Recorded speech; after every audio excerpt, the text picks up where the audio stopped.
नमस्कार दोस्तों, B positive news में आप सभी का स्वागत है। जैसा कि आप सभी जानते हैं कि करनाल में निगम चुनाव की तस्वीरें अब लगभग साफ हो चुकी हैं।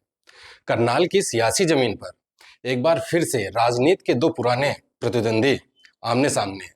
एक तरफ जहां भाजपा की वरिष्ठ नेत्री और 2 बार की मेयर रह चुकी रेणु बाला गुप्ता हैं, वहीं दूसरी तरफ उन्हें टक्कर देने के लिए कांग्रेस के वरिष्ठ नेता मनोज वाधवा। ऐसा नहीं है कि यह दोनों पहली बार निकाय चुनाव में आमने-सामने हैं। इससे पहले भी दोनों 2018 के निकाय चुनाव में आमने-सामने हो चुके हैं। बस फर्क यह था कि उस समय रेणु बाला गुप्ता के सामने मनोज वाधवा की पत्नी आशा वाधवा निर्दलीय मेयर का चुनाव लड़ रही थी। उस चुनाव में आशा वाधवा को सभी विपक्षी पार्टियों ने समर्थन दिया था। अगर हम उस चुनाव का आकलन करें तो रेणु बाला गुप्ता और आशा वाधवा के बीच कड़ी टक्कर देखने को मिली थी। रेणु बाला गुप्ता को जहां 69,960 वोट मिले थे, वहीं आशा वाधवा को भी 60,000 से ज्यादा वोट मिले थे।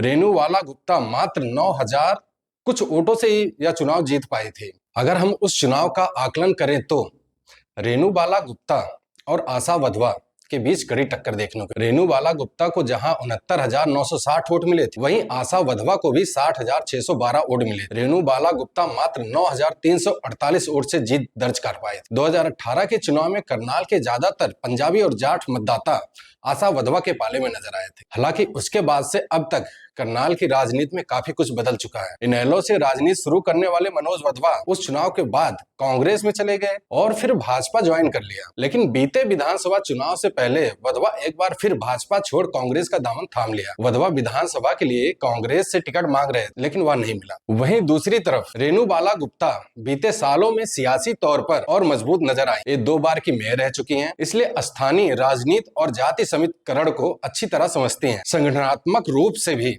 ये मजबूत हुई। इनके पति ब्रिज गुप्ता इस समय पार्टी के जिला अध्यक्ष हैं। भाजपा का पूरा काडर इनके साथ नजर आ रहा है। पार्टी के अंदर विरोध करने वाले भी अब चुप बैठ गए हैं। साथ ही इनके पास शासन प्रशासन का साथ भी है। इस निगम चुनाव में किसे हार मिलती और किसे जीत, या तो करनाल की जनता ही तय करेगी। लेकिन यह जरूर कहा जा सकता है कि इस बार का निगम चुनाव भी पहले की तरह रोचक होने वाला। दोनों पुराने प्रतिद्वंदी सामात के इस सियासी खेल में फिर आमने सामने। ऐसे में करनाल की जनता को एक बार फिर से कड़ा चुनावी मुकाबला देखने को मिल सकता है। करनाल की राजनीति पर चर्चा के लिए मिलते हैं ऐसे ही किसी दूसरे एपिसोड में। तब तक के लिए नमस्कार।